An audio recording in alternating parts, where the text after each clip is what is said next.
వేదిక మీద రావాల్సి వారికి ప్రత్యేకంగా థ్యాంక్స్ తెలియజేస్తా ఉన్నాం. ముఖ్యంగా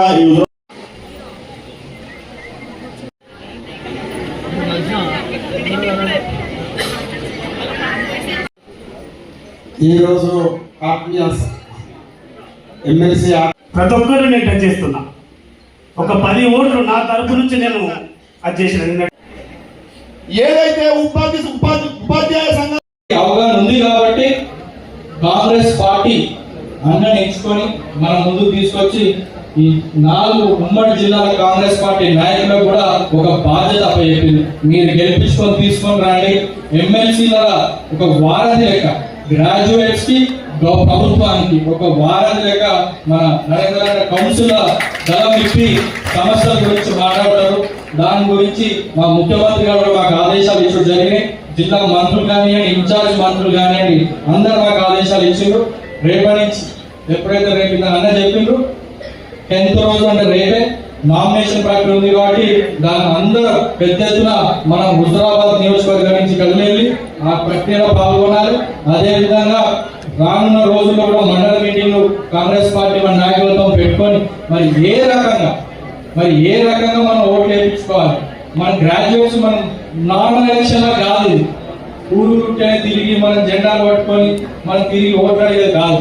ఐడెంటిఫికేషన్ చేసుకోవాలి. మనం గ్రాడ్యుయేట్స్ ఓట్స్ ఉన్నారా లేదా. మరి ఇక్కడ దాదాపు 5 వందల గెలిచిన తర్వాత ఖచ్చితంగా అన్ని లైబ్రరీలను మనం స్ట్రెంథెన్ చేసుకోవాల్సిన అవసరం ఉంది. ఎందుకంటే రాబోయే 2 ఏళ్లలో ఇంకా కొన్ని లక్షల ఉద్యోగాల నోటిఫికేషన్లు వస్తున్నాయి. మరి అందులో మన పిల్లలు రాణించాలి, ఉద్యోగాలు చేయాలంటే ఖచ్చితంగా మన లైబ్రరీలు ఈ లైబ్రరీలు మారాలి. ఎప్పుడో పాతకాలంలో ఉన్న పుస్తకాలు కాకుండా ఇప్పుడు అప్గ్రేడెడ్ ఈ కాంపిటేటివ్ ఎగ్జామినేషన్స్ కు ఉపయోగపడే పుస్తకాలను తీసుకురావాలి. ఫెసిలిటీస్ పెంచుకోవాలి.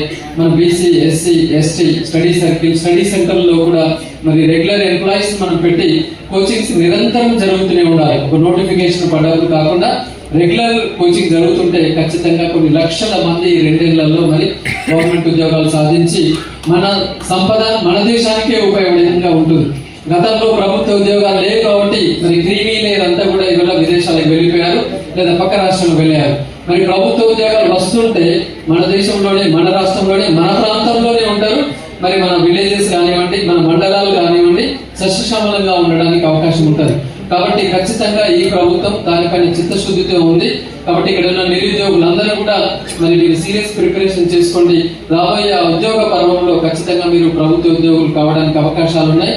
అండ్ నిజానికి చెప్పాలంటే ఈ ప్రభుత్వము అటు నిరుద్యోగుల విషయంలో కావచ్చు, ఉద్యోగుల విషయంలో కావచ్చు చాలా చక్కటి ప్రణాళికతో ముందుకు వెళ్తుంది. ఇవాళ మనం చూస్తూనే ఉన్నాం.